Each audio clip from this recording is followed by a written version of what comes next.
நீதிமொழிகள் அதிகாரம் 13. ஞானமுள்ள மகன் தகப்பனுடைய போதகத்தை கேட்கிறான். பரியாசக்காரனோ கடிந்து கொள்ளுதலுக்கு செவிக்குடான். மனுஷன் தன் வாயின் பலனால் நன்மையை புசிப்பான். துரோகிகளின் ஆத்துமாவோ கொடுமையை புசிக்கும். தன் வாயை காக்கிறவன் தன் பிராணனை காக்கிறான். தன் உதடுகளை விரிவாய் திறக்கிறவனோ கலக்கம் அடைவான். சோம்பேறியுடைய ஆத்துமா விரும்பியும் ஒன்றும் பெறாது. ஜாக்கிரதை உள்ளவர்களுடைய ஆத்துமாவோ புஷ்டியாகும். நீதிமான் பொய்ப்பேச்சை வெறுக்கிறான். துன்மார்க்கனோ வெட்கமும் இலச்சையும் உண்டாக்குகிறான். நீதி உத்தம மார்க்கத்தானை தற்காக்கும். துன்மார்க்கமோ பாவியை கவிழ்த்து போடும். ஒன்றும் இல்லாதிருக்க தன்னை செல்வனாக பாராட்டுகிறவனும் உண்டு. மிகுந்த செல்வம் இருக்க தன்னை தரித்திரனாக பாராட்டுகிறவனும் உண்டு. மனுஷனுடைய ஐஸ்வர்யம் அவன் பிராணனை மீட்கும். தரித்திரனோ மிரட்டுதலை கேளாதிருக்கிறான். நீதிமான்களின் வெளிச்சம் சந்தோஷிப்பிக்கும். துன்மார்க்கரின் தீபமோ அணைந்து போம். அகந்தையினால் மாத்திரம் வாது பிறக்கும். ஆலோசனையை கேட்கிறவர்களிடத்திலோ ஞானம் உண்டு.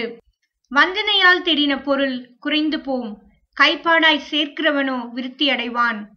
நெடுங்காலமாய் காத்திருக்குதல் இருதயத்தை இளைக்க பண்ணும். விரும்பினது வரும்போதோ ஜீவ விருட்சம் போல் இருக்கும். திருவசனத்தை அவமதிக்கிறவன் நாசம் அடைவான். கற்பனைக்கு பயப்படுகிறவனோ பலனடைவான். ஞானவான்களுடைய போதகம் ஜீவ ஊற்று. அதனால் மரண கண்ணிகளுக்கும் தப்பலாம். நற்புத்தி தயையை உண்டாக்கும். துரோகிகளுடைய வழியோ கரடுமுரடானது. விவேகியவன் அறிவோடு நடந்து கொள்ளுகிறான். மூடனோ தன் மூடதனத்தை வெளிப்படுத்துகிறான். துரோகமுள்ள தூதன் தீதிலே விழுவான். உண்மையுள்ள ஸ்தானாபதியோ ஔஷதம். புத்திமதிகளை தள்ளுகிறவன் தரித்திரத்தையும் இலச்சையையும் அடைவான். கடிந்து கொள்ளுதலை கவனித்து நடக்கிறவனோ கனமடைவான். நிறைவேறுவது ஆத்மாவுக்கு இனிது.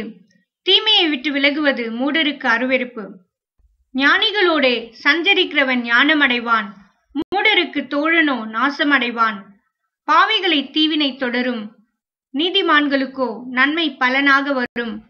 நல்லவன் தன் பிள்ளைகளின் பிள்ளைகளுக்கு சுதந்திரம் வைத்து போகிறான்.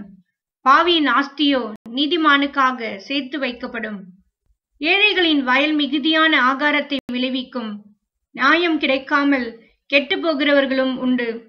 பிறமை கையாடாதவன் தன் மகனை பகைக்கிறான். அவன் மேல் அன்பாய் இருக்கிறவனோ அவனை ஏற்கனவே இருக்கிறான். நீதிமான் தனக்கு திருப்தியாக புசிக்கிறான். துன்மார்க்கருடைய வயிறோ பசித்திருக்கும்.